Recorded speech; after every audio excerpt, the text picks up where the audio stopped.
ஆனால் ஒன்றை மட்டும் கூறிக்கொள்ள ஆசைப்படுகிறேன்.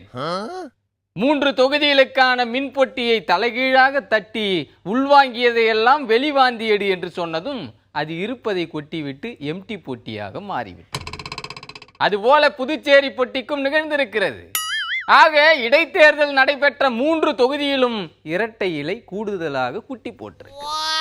வாக்குச்சாவடிக்கு சென்று ஓட்டு போட்டு வெற்றி பெற்றவர்கள் வாய்க்கு ருசியாக லட்டுகளை உருட்டி உருட்டி உள்ளே அனுப்பி கொண்டிருக்கிறார்கள். வெற்றி பெற்றால் லட்டு பட்டுவாடா செய்யப்படுவது என்பது வாடிக்கையான ஒன்று. அதிக ஓட்டு வாங்கியவர்கள் லட்டு கொடுத்து கொண்டாடுவதும், ஓட்டை கோட்டை விட்டவர்கள் பட் அல்லது ஆனால் என்று காரணங்களை தேடுவதும் ஒரு தேர்தல் சம்பிரதாயம். இடிதாங்கி டெபாசிட் இழந்தாலும் பேச்சிலே பட்டாசை பற்ற வைப்பதை மட்டும் என்றைக்கும் நிறுத்த மாட்டார். அதாவது சூடு பிடித்த களத்தை தண்ணீர் ஊற்றி அணைத்து விடாமல் களம் கனன்று கொண்டே இருப்பது போல் பார்த்துக் கொள்வார். அந்த வகையில் கள நிலவரங்களை கிளறுவதற்கு புறப்பட்டு விட்டான் இடிதாங்கி. இன்னும் ஓரிரு நாளில் கள நிலவரங்களை பிரித்து மேய்ந்து அறிக்கைகளாக உலக ஊடகங்களில் உலவ விடுவான். ஆக வெற்றியாக இருந்தாலும் தோல்வியாக இருந்தாலும் இரண்டையும் ஒன்றாக நினைப்பவன் தான் அரசியலில் அடுத்தடுத்து முட்டைகளையோ கொட்டைகளையோ நகர்த்தி கொண்டிருக்க முடியும். அதுவும் இடைத்தேர்தல் என்றால் அதை பெரிதாக எடுத்துக்கொள்ள மாட்டான் இடிதாங்கி. ஏனென்று சொன்னால் முதல் தேர்தல், இடைத்தேர்தல், கடைத்தேர்தல் என்ற 3 தேர்தல்களில் இடிதாங்கி கடைத்தேர்தலுக்கு மட்டும்தான் முன்னுரிமை கொடுப்பார். ஆனால் நெல்லித்தோப்பு அப்படி இல்லை.